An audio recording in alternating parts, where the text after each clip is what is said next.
ইরানে মার্কিন হামলা নিয়ে মুখ খুলেছে উত্তর কোরিয়া। পিয়ংইয়ংয়ের কড়া বার্তায় বলা হয়েছে, এই হামলা আন্তর্জাতিক আইনের সরাসরি লঙ্ঘন। সোমবার উত্তর কোরিয়ার রাষ্ট্রীয় সংবাদ মাধ্যমে প্রকাশিত বিবৃতিতে দেশটির পররাষ্ট্র মন্ত্রণালয়ের মুখপাত্র জানান, মার্কিন এই পদক্ষেপ জাতিসংঘ সনদের সার্বভৌমত্ব নীতিমালাকে গুরুতরভাবে ভঙ্গ করেছে। তাদের ভাষায়, ইরানের ওপর এই বিমান হামলা শুধু একক দেশের বিরুদ্ধে নয়, গোটা আন্তর্জাতিক ন্যায়ের বিরুদ্ধে স্পষ্ট আঘাত।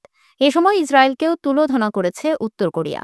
পিয়ংইয়ং বলছে, মধ্যপ্রাচ্যের অস্থিরতার মূল উৎস ইসরায়েলের বেপরোয়া সাহসিকতা। এর আগে একই হামলার নিন্দা জানিয়েছেন ইরানের সর্বোচ্চ নেতা আয়াতুল্লাহ খামেনি।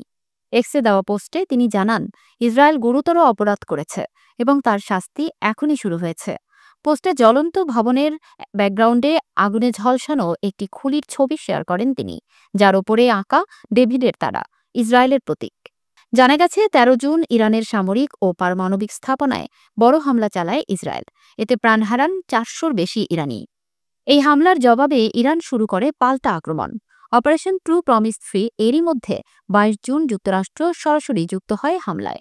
মার্কিন প্রেসিডেন্ট ট্রাম্প জানিয়েছে, ইরানের ফোর্দো, নাতানজ ও ইস্ফাহান এই ৩টি পারমাণবিক স্থাপনায় সফল হামলা চালিয়েছে যুক্তরাষ্ট্র। তিনি জানান, সব মার্কিন বিমান নিরাপদে ইরানের আকাশসীমা ত্যাগ করেছে।